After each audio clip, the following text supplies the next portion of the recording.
Então vamos dizer que você tem um custo de vida de R$5.000 e você tem aí uns imóveis, investiu dinheiro em alguns investimentos, tudo você está recebendo R$6.000. A partir do momento que você tem R$6.000 de renda passiva e R$5.000 de custo de vida, parabéns!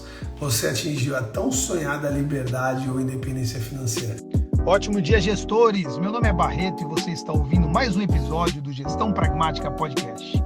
Um podcast focado em micro e pequenas empresas familiares, te passando estratégias para ter o total controle de sua empresa, maximizar sua lucratividade e proporcionar uma ótima qualidade de vida na sua jornada empreendedora.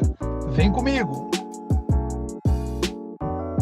Ótimo dia, gestores pragmáticos! Meu nome é Rafael Barreto e eu ensino empresários a ter controle total da sua empresa familiar, maximizar a sua lucratividade e ter melhor qualidade de vida. E hoje no GPP 046 o tema é: está sobrando dinheiro no seu bolso, o que fazer? Então o tema é bom, né? O tema é: o dinheiro está sobrando, sobrou dinheiro, graças a Deus sobrou dinheiro. Por quê? Porque o empresário, às vezes ele fica com tanta dificuldade de lucrar, que ele até perde esse comportamento, né? O dinheiro sobra, ele não sabe nem o que fazer. Então a gente vai falar um pouquinho sobre isso, a gente vai falar sobre o dinheiro tá sobrando. Porém, a live de hoje, o podcast de hoje também serve para aquela pessoa que o dinheiro não está sobrando tanto, mas ele precisa entender um pouquinho mais sobre educação financeira. A gente vai falar sobre isso. Tem empresário que vive tanto tempo com o fio na navalha que isso se transforma num comportamento, a escassez, né? Ou então aquele lance, já que eu vivo assim, um boleto a mais, o outro para pagar, qual o problema? Então a gente vai discutir um pouquinho sobre isso. Porque, beleza, ele está com essa dificuldade, ele está passando essa dificuldade, coisa e tal. Só que ele começa a utilizar a MGP, a metodologia de gestão pragmática. E aí ele vai lá, organiza os seus controles, começa a ter seus controles financeiros, controle de processos, controle das pessoas, aí beleza, está tudo organizadinho. Aí ele começa a maximizar a lucratividade da empresa, né? Vende melhor, paga melhor suas contas e tudo começa a sobrar um dinheiro. Então, se você é aluno do MGP, esse momento vai acontecer para você, se você for realmente um aluno dedicado, obviamente. E aí é o momento que esse dinheiro aparece, o que você faz com isso, cara? Você precisa se organizar. Então não é à toa que uma das promessas do MGP é a maximização da lucratividade. A gente promete que se você colocar a metodologia à risca, esse dinheiro vai sobrar. Então a gente está aqui para falar o que fazer com esse dinheiro na hora que ele sobra. Porque como você não está acostumado com isso, e você não está acostumado desde criança, porque de repente você pedia as coisas para o seu pai te dava, e na educação financeira está começando a vir para as escolas agora. Na minha época, o que veio muito forte foi a reciclagem, meio ambiente. Agora a educação financeira e empreendedorismo está vindo muito forte para as escolas. Você não está acostumado a trabalhar com isso. Então hoje a gente vai falar sobre o dinheiro que chega para o empresário, para a pessoa física, e não necessariamente para o dinheiro que chega na pessoa jurídica. Isso é um outro momento. Hoje a gente vai falar do dinheiro que chegou lá no lucro da pessoa jurídica, mas antes aconteceu uma coisa muito interessante. Você pagou o prolabore do empresário, o prolabore o salário do empresário, lembra disso? Aí, daí tem despesas fixas, coisas e tal, sobrou, lucrou. Esse lucro, você vai fazer o que com ele? Eu gosto de dividir em 3, tá? MGP divide em 3. Ele divide a MGP, toda vez que eu falar MGP, você já sabe, né, pessoal? Metodologia e gestão pragmática, a metodologia a qual eu construí de gestão das empresas.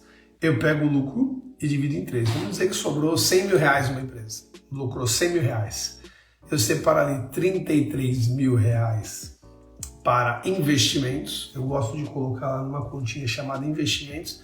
De repente é a mesma conta, mas eu abro uma planilha lá e jogo. Eu tenho 33 mil aqui. Por que eu gosto de abrir essa conta de investimento? Porque as pessoas elas olham lá e falam: caramba, tá na hora de pintar essa empresa. Mas eu não quero gastar dinheiro com isso. puta, tá na hora de trocar um carro, mas eu não quero gastar dinheiro com isso. Você não tem lá a Play Investimento que você está somando todo um terço do seu lucro? Então, de repente, tem 20 mil reais lá, você fala, cara, esses 20 mil reais é para investimento, então não dói tanto quando você vai investir, já provisionando esse dinheiro. Outros 33 mil desses 100 mil, eu separo para a caixa. Eu jogo lá na caixa da empresa para deixar a empresa segura, a empresa forte, caso aconteça um pepino, tem o dinheiro lá. E esses outros 34 mil que sobraram, aí eu divido entre os sócios. Então, eu estou falando desses 34 mil reais aí, nesse lucro de 100 mil reais, que foi para a conta dos sócios, foi para o bolso dos sócios, tá certo? Então, a gente vai falar um pouquinho sobre isso. Quando a gente fala de educação financeira, a gente fala mais para o PF do que para o PJ, educação financeira pessoal, tá? Isso é claro. E existem dois momentos aí de você começar essa jornada. A primeira delas é construir seus sonhos, colocar seus sonhos em meta. E aí eu aprendi com um cara fantástico chamado Reinaldo Domingos, eu vou falar mais sobre ele aqui, onde ele me ensinou a trabalhar 3 sonhos, sempre, 3 sonhos. O primeiro sonho a gente chama de sonho de curto prazo, é o que você vai resolver daqui até um ano. Bota um sonho de curto prazo aí, de repente é comprar um computador, um celular, e lógico, tá? A gente vai falar sonho e metas que tem a ver com dinheiro hoje, até porque o tema é educação financeira. Então qual é o sonho, qual é a tua meta que em um ano você pode cumprir? Comprar uma moto, um celular, um notebook, se mudar, não sei. O sonho é teu de curto prazo. Depois você vai colocar um sonho de médio prazo. E o sonho de médio prazo para o Reinaldo Domingos, que fundou a metodologia DSOP, que a gente vai falar já, ele fala que o sonho de médio prazo é até 10 anos. Então aí você pensa em comprar uma casa maior daqui a 5, você pensa em juntar dinheiro para a faculdade do seu filho, que é daqui a 8. Então aí você vai colocar alguns sonhos de médio prazo. E ele fala de sonhos de longo prazo, que são acima de 10 anos. Que aí você pode falar, pô, vou dar uma volta ao mundo, vou viajar para o exterior. Aí é contigo, meu amigo. Agora, o que é legal? Nesse terceiro sonho de 10 anos, nesse terceiro sonho de longo para 10 anos, tem que ter um sonho que tem que estar incluso aí para você. Ele tem que estar fechado. É o mesmo sonho para todas as pessoas, pelo menos ele deve existir, que é a tal da independência financeira ou liberdade financeira. O que quer dizer esse palavrãozão? É o dia o qual a sua renda passiva, o que é uma renda passiva? A renda passiva é aquele dinheiro que entra na sua conta sem você efetivamente precisar trabalhar. Então, investimentos bancários, por exemplo, né? O dinheiro está trabalhando para você, o dinheiro entra na sua conta. Empresas das quais você tem, mas você não precisa efetivamente trabalhar, então você é um sócio investidor, também é um jeito. Ou então, uma empresa a qual você até seja o proprietário, mas você preparou ela tão bem que você não precisa colocar mais a mão na massa. A outra renda passiva. Aluguéis que você tem, renda passiva, você não precisa fazer, né, efetivamente trabalhar, você recebe o dividendo do aluguel. E por aí vai. Existem algumas outras aí, mas essa é a renda passiva. Quando você recebe essa renda passiva e ela já é maior que seus custos de vida. Então vamos dizer que você tem um custo de vida de 5 mil reais e você tem aí uns imóveis, investindo dinheiro em alguns investimentos, tudo você está recebendo 6 mil reais. A partir do momento que você tem 6 mil reais de renda passiva e 5 mil reais de custo de vida, parabéns. Você atingiu a tão sonhada liberdade ou independência financeira. Cada um usa um nome, tá? O Reinaldo Domingos usa independência financeira. Eu gosto bastante da régua que o Tony Robbins usa no seu livro chamado Dinheiro. O Tony Robbins, no seu livro chamado Dinheiro, ele coloca lá 5 fases, né? Uma delas é independência financeira, uma delas é autonomia financeira, outra é liberdade financeira. Qual é a diferença de uma de outra? Eu lembro mais ou menos assim, independência financeira é quando você faz exatamente o que eu acabei de falar. 5 mil de custo e 6 mil de renda passiva. Legal, você não precisa mais trabalhar. Não estou dizendo que você não vai mais trabalhar, mas só saber que as suas contas estão pagas já te dá uma tranquilidade tremenda. Mas, mesmo assim, você está ali, né? Liberdade financeira é quando você consegue, inclusive, realizar mais coisas, realizar mais sonhos. É a tal da história de pedir um prato sem olhar o cardápio. Então, vamos ter que ter o custo de vida é 5 mil, mas você recebe de renda passiva 12 mil, entendeu? Então, sobra 7 mil reais aí, mais que o dobro dos seus custos, e aí você vai começar a aproveitar ainda mais a tua vida. E a independência financeira é muito importante para a tua aposentadoria, para a tua velhice. Porque, pessoal, hoje tem um dado do IBGE que apenas 1% dos aposentados no Brasil, eles se sustentam. 1% dos aposentados no Brasil. A cada 100 pessoas, apenas uma se sustenta. Para pensar que louco isso. Então, se você pegar, eu vou até abrir aqui pra gente dar uma olhada sobre isso daí, cara. Só pra você dar uma olhada como o bagulho é meio louco do que a gente tá falando, tá? Mas eu não vou achar aqui agora, que pena. Mas se você pegar, deixa eu ver se tem fácil aqui. Eu poderia ter pego isso aqui, né? Mas se você pegasse os 100 aposentados do Brasil, 100 pessoas, 100 aposentados do Brasil, você vai ver que um se sustentava. Grande parte vive de caridade. Se você for num asilo do estado, no município, você vai ver um monte de velhinho lá que não eram pessoas de rua anos atrás. Eram gerentes de banco, eram donos de empresa, eram funcionários públicos, mas que não conseguiram trabalhar sua independência financeira e hoje vivem de caridade. Um monte de gente como eu, como você, tá lá no asilo, tá lá na casa de repouso. E aí, depois a gente fala também de grande parte desses aposentados que os filhos, os tios, os filhos, os sobrinhos, os netos precisam ajudar. Você ajuda algum aposentado? Você ajuda seu pai, sua mãe, seu avô? Se você não ajuda, você é um felizardo. Você conhece gente que ajuda? Então, também tem esse pessoal. Também tem aqueles aposentados que precisam continuar trabalhando. Veja bem o que eu estou falando, tá? Eu acredito que eu vou me aposentar e vou continuar trabalhando porque quero e não porque precisarei. Mas você conhece velhinhos aposentados que trabalham porque precisam. E aí só 1% são as pessoas que realmente conseguem viver disso. Eu vou ser um desses velhinhos. Eu vou ser um que vou trabalhar porque gosto, porque quero, mas não necessariamente precisaria, porque a minha renda passiva ela vai ser maior que meus custos. Isso daí não é negociável, tá? O INSS, né, que se eu não me engano é Instituto Nacional de Seguridade Social, na verdade eu penso de outra forma. Eu penso que INSS, para mim, isso nunca será suficiente. Então toma muito cuidado se você está deixando a tua aposentadoria para o governo. Historicamente falando, as pessoas sempre contribuíram mais e receberam menos na hora que foram receber, tá?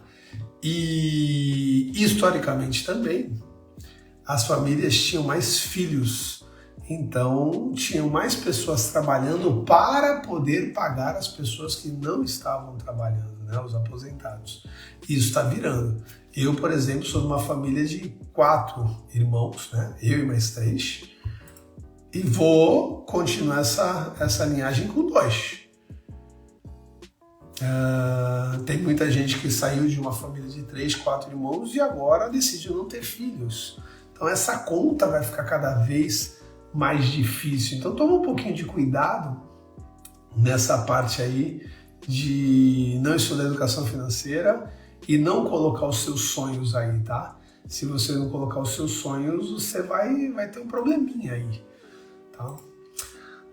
Então você precisa adotar um MGP para a empresa, mas depois fazer educação financeira para você, como por exemplo o próprio Colégio Nascimento, né? alunos da MGP, lá em São Vicente, onde montaram um prédio sensacional infantil, onde nem escada tem, é só rampa para criançada.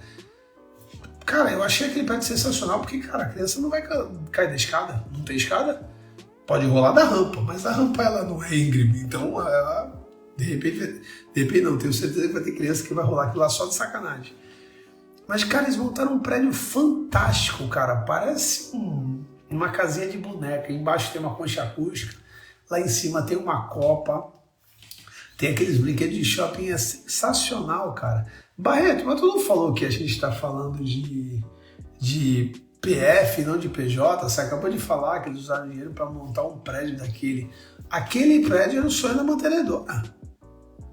Prédio maravilhoso, um prédio lindo, legal pra caramba, coisa que eu vi totalmente diferente. E para isso eu tenho certeza que eles trabalharam na educação financeira. Eles seguraram um pouco o freio, de repente, da vida deles para realizar aquele sonho. Vamos de outro, biografia Foto Estúdio. Um dos caras que me ensinou muito a investir dinheiro foi o Carlos, dono da biografia Foto Estúdio. O Carlos, nesse momento, voltou para a operação, ele está muito envolvido lá, mas durante muitos anos ele foi viver um sonho dele, que era pensar em um país melhor, até se afiliou ao Partido Novo, etc e tal. Por quê? Porque ele conseguiu trabalhar várias rendas passivas, às quais ele poderia se dedicar a outra coisa. Vamos outro aluno da MGP? Paula Couto, do Instituto Paula Couto. Cara, essa mulher ela tem um controle do seu financeiro, onde ela tem ali, ela sabe o dinheiro que ela vai fazer para investir em novos equipamentos que vai trazer mais retorno financeiro, qual é o momento dela fazer uma viagem boa, qual é o momento dela comprar o seu carro. Então as pessoas que elas são educadas financeiramente, por mais que o senso comum acredite que isso deixa você meio engessado, não. A educação financeira te traz flexibilidade, a educação financeira te traz liberdade, porque você sabe exatamente até onde você pode ir e o que você pode controlar. Então funciona de uma forma muito legal. Mas aí vem o senso comum e fala, dinheiro é para gastar. Dinheiro ele veio para gastar, seu dinheiro está aqui. E quando você fala isso, de repente você está depositando essa âncora no teu inconsciente que de alguma forma realmente o dinheiro ele vira sendo o único objetivo gastar. Eu conheço várias pessoas que o dinheiro não pode cair na conta, o dinheiro cai na conta e some, vai embora. Por quê? Porque dinheiro é para gastar, segundo essa pessoa, então ela não consegue. O inconsciente adotou essa regra e o dinheiro chegou, vamos gastar em alguma coisa. Você começa a perceber como o dinheiro não pode ficar na conta para essa pessoa. Ela tem um pouquinho de, às vezes até aversão ao dinheiro. Não, o dinheiro não pode ficar aqui, vamos passar para outra pessoa. Eu tenho alguns exemplos disso. Eu tenho exemplos de dinheiro na conta, a pessoa resolve algum problema, a pessoa assume algum problema, como uma obra nova que nem precisava, como alguns benefícios estéticos, aquelas pessoas que vivem fazendo partes estéticas e gastando muito dinheiro sem necessidade disso. Uma vez eu já ouvi uma senhora falando, cara, não deixe o dinheiro na conta do meu marido para ele não pensar em bobagem. Ela vai lá e troca uma porta, e vai lá e faz tal coisa, simplesmente para o dinheiro não ficar ali. E se você não resolver isso, você um dia vai estar tirando 100 mil reais da empresa, não vai estar sobrando nada, você vai continuar vivendo como um miserável. Eu conheço pessoas que tiram 150 mil reais por mês e vivem no cheque especial. Não é o correto. Não é o correto. Acabou, pô, você ganha 150 mil reais por mês, cara. Se você viver com 120 mil reais por mês, ainda sobra 30. Você não pode ficar no cheque especial recebendo isso. Então, cuidado com isso. Dinheiro é para gastar? Não, cara. A maioria dos livros de educação financeira, alguns deles que você pode ler é Do Mil ao Milhão, do Thiago Nigro, Investimentos Inteligentes, do Gustavo Sebassi, qualquer um do Reinaldo Domingos, The Sop, tem vários livros aí, eles sempre vão ter o termo se pagar primeiro. O que é se pagar primeiro? Vamos dizer que você recebe R$1.000 de Prolabore. Legal. Desse dinheiro você pega e vai pagar as outras pessoas, não é? Legal. Quanto você vai se pagar? Quanto vai sobrar para você nisso? Então você tem que pensar nisso. Outra objeção muito comum é, e se eu viver só até amanhã? Se amanhã eu morrer? Nossa, eu estou juntando dinheiro, mas eu morro amanhã, não aproveitei isso. Primeiro de tudo, não é o caso de todo mundo, mas é o meu caso. Se eu amanhã morrer, eu vou deixar uma vida muito confortável com meus filhos. E também faz parte do meu objetivo isso. Então, mesmo que amanhã eu morra, ainda tem muito benefício eu ter poupado, eu ter economizado, eu ter tido educação financeira. Por quê?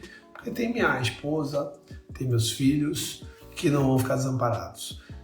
E se eu não viver sozinho? Tem pessoas que eu amo que eu desfrutar disso também, sem problema nenhum. Agora, você que pensa nisso, pois se eu morrer amanhã e você vive assim, uma das melhores coisas que pode acontecer pra você é morrer cedo. Porque se tu não morrer cedo, irmão, tu vai dar um trabalho pra cacete pros outros aí, porque os outros vão ter que ficar te sustentando. Por quê? Galera, eu tô com 43 anos. O peso da idade chega, viu, filho? Cara, eu lembro que com 20 anos, mano, eu ia pra balada aí, voltava a trabalhar, aí era uma ignorância aí. Hoje, mano, eu fui dormir, era 00:30 pra acordar 5h50 pra fazer essa live, já tô todo acabado já. Você começa a perceber que a idade ela vai chegando e você começa a produzir menos. E aí eu percebi a diferença do 20 aos 30, dos 30 aos 40, daqui a pouco dos 40 aos 50, dos 50 aos 60. O teu fator de produtividade ele vai caindo com o tempo. Se ele vai caindo com o tempo, e hoje você consome todo o recurso que você usa, em algum momento vão ter cada vez menos recursos. Então você tem que tomar um certo cuidado com isso daí. E também tem aquela pessoa que não gosta de finanças. Eu não gosto de finanças. Tá, se você não gosta de finanças, você precisa ter alguém que goste para te ajudar com isso. De repente teu cônjuge, de repente teu filho. Inclusive, um problema muito sério que tem aí social é quando um dos dois, né, não gosta de finanças e deixa tudo para o outro resolver. Então, por exemplo, né, a esposa fala, não, quem cuida das finanças é meu marido, eu cuido da casa, eu faço isso, e beleza.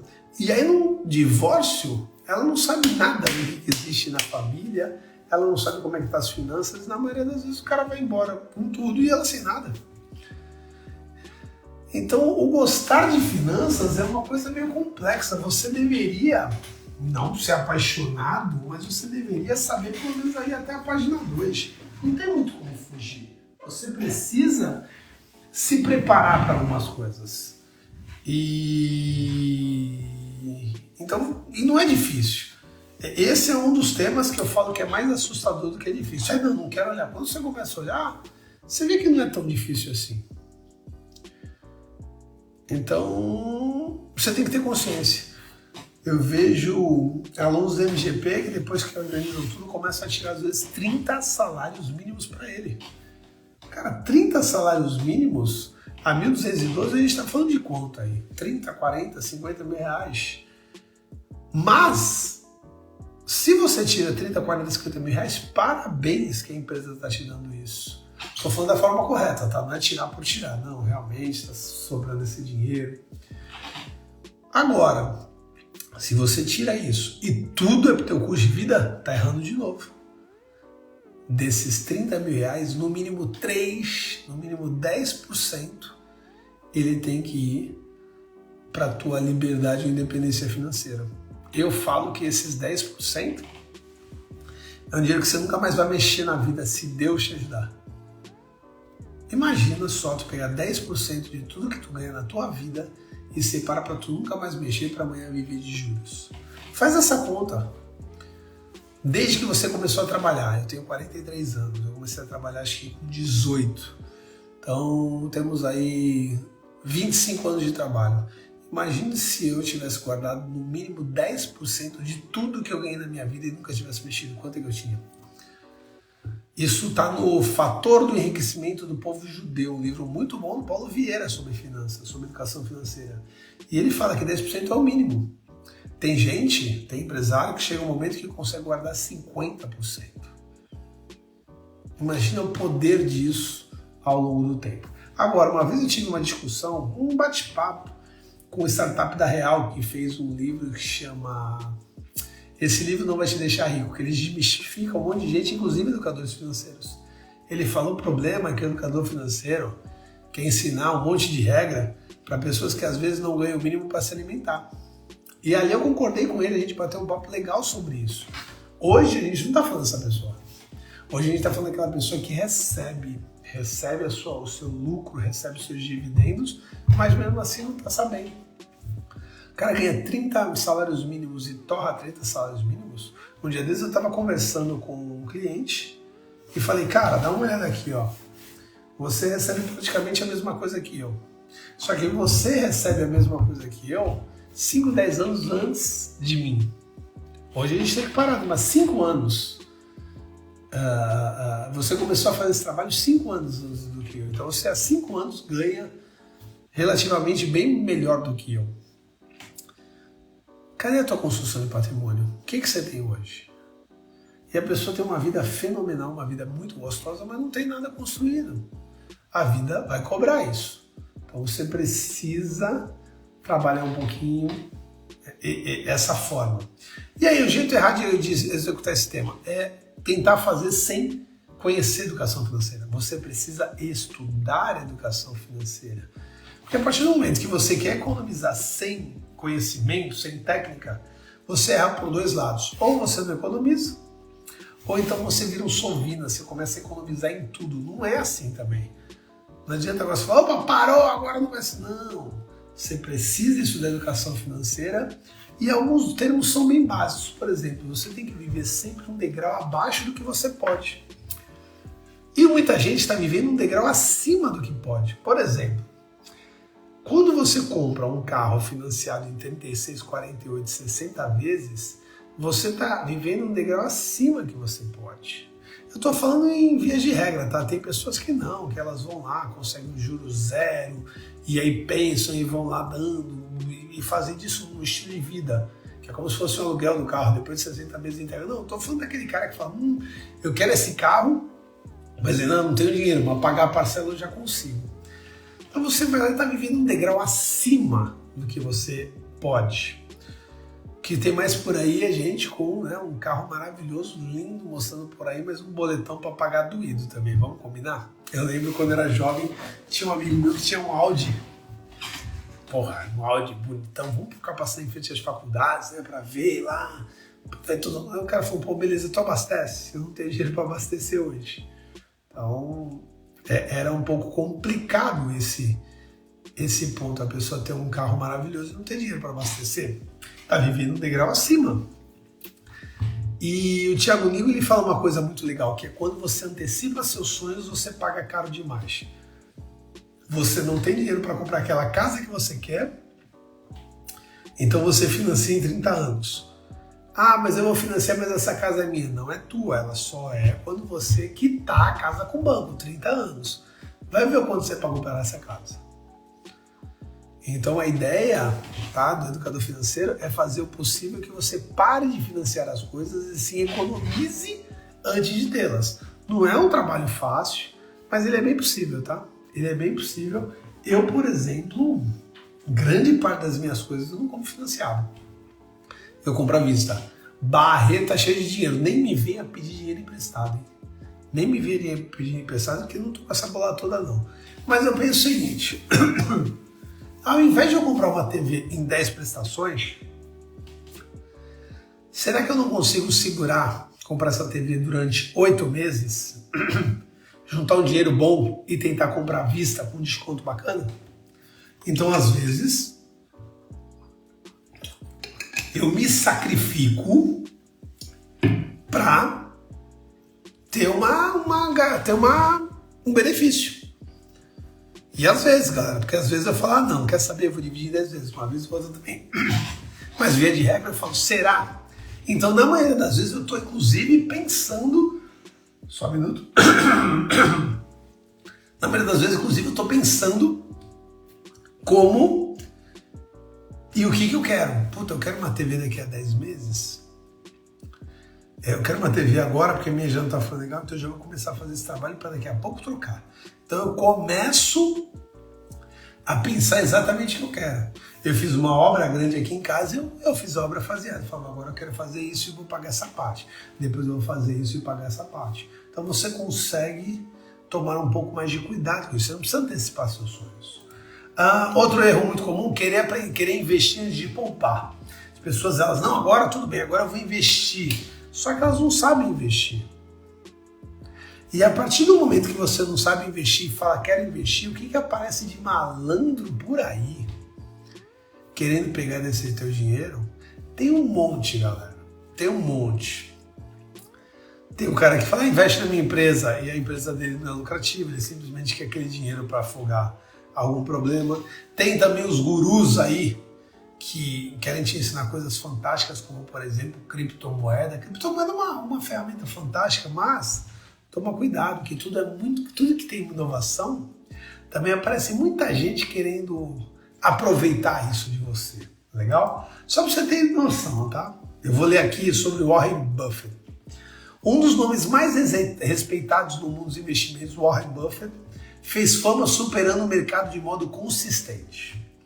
De 1964 a 2021, a Berkshire Hathaway, eu acho que é assim que se pronuncia a empresa dele, empresa que o Warren Buffett preside, acumulou retorno de 3.641 contra 30.209 do S&P 500. Isso equivale a uma média de 20,1.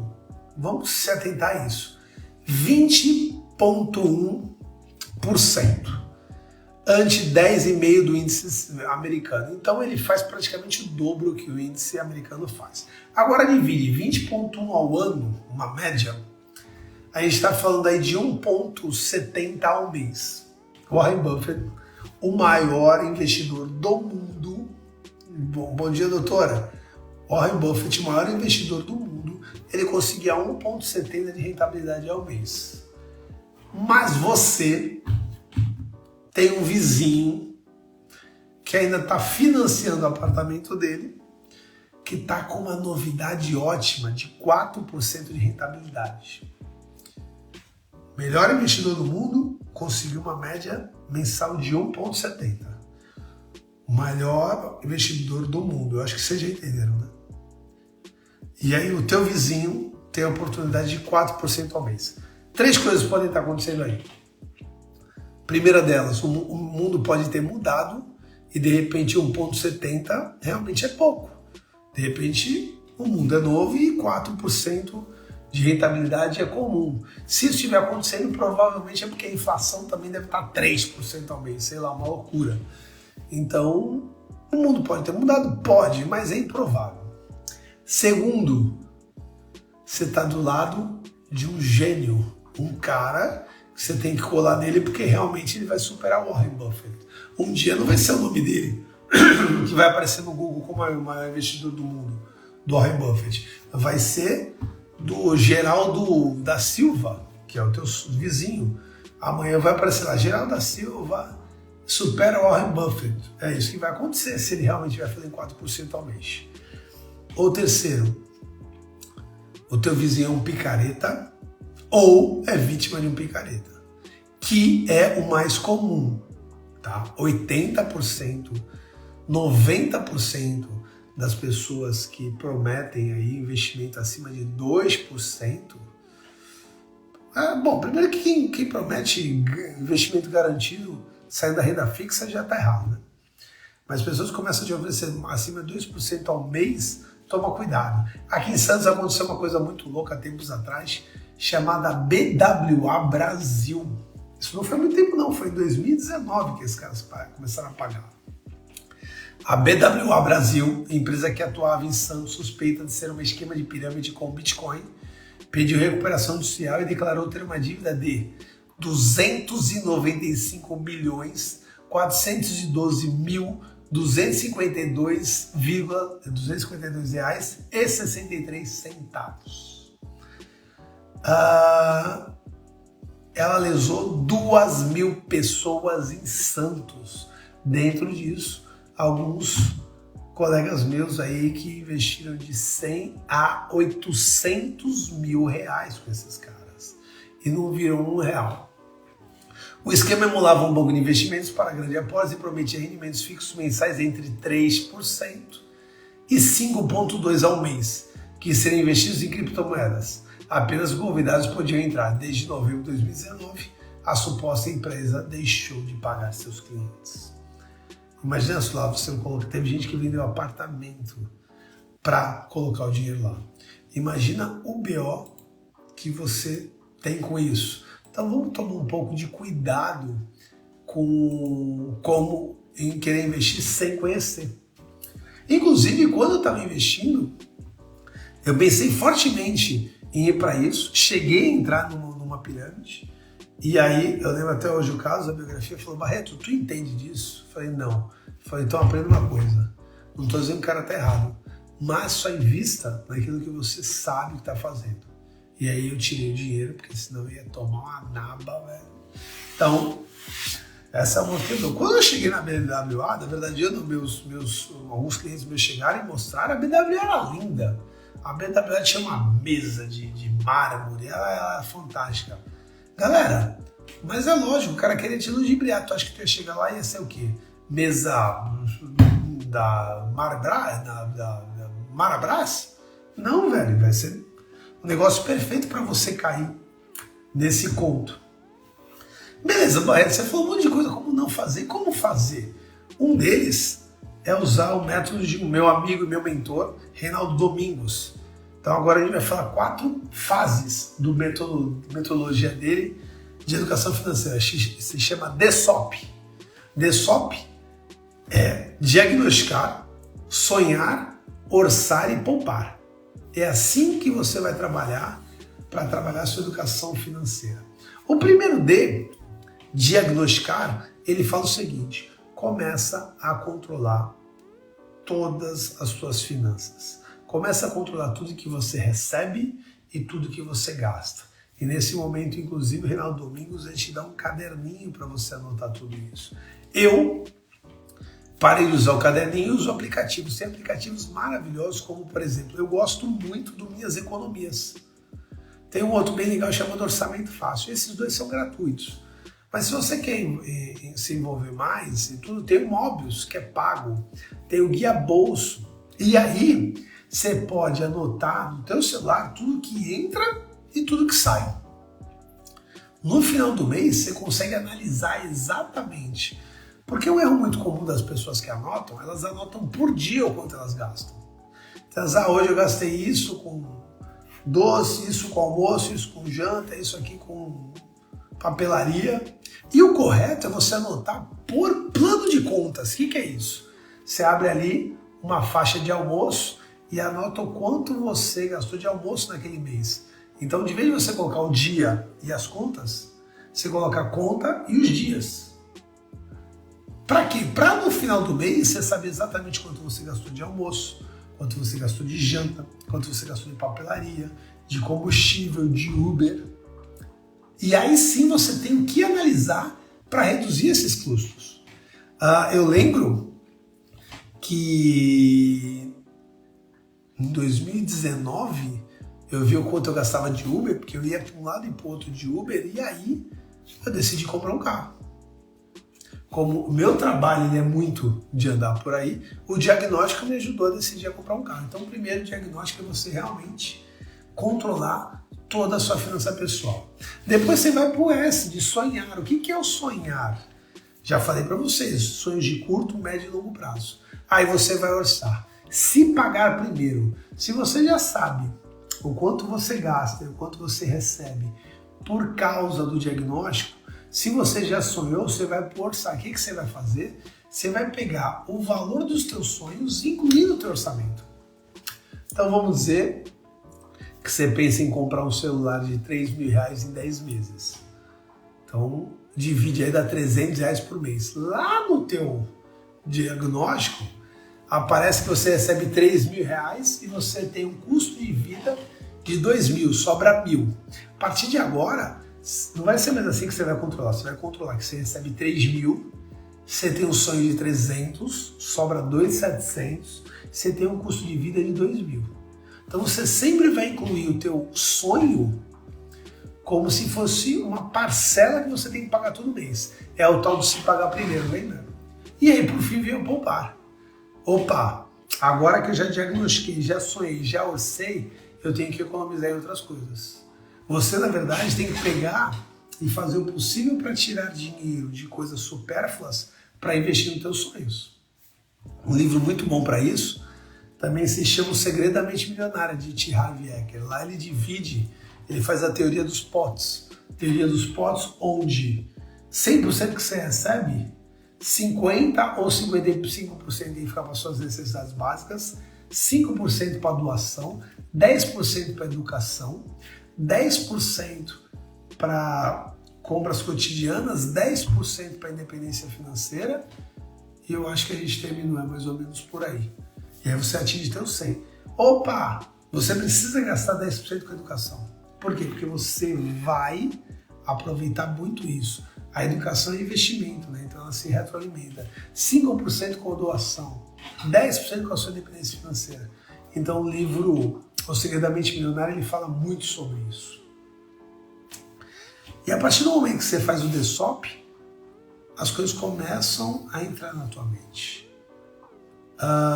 Você começa a fazer, por exemplo, a faxina das contas.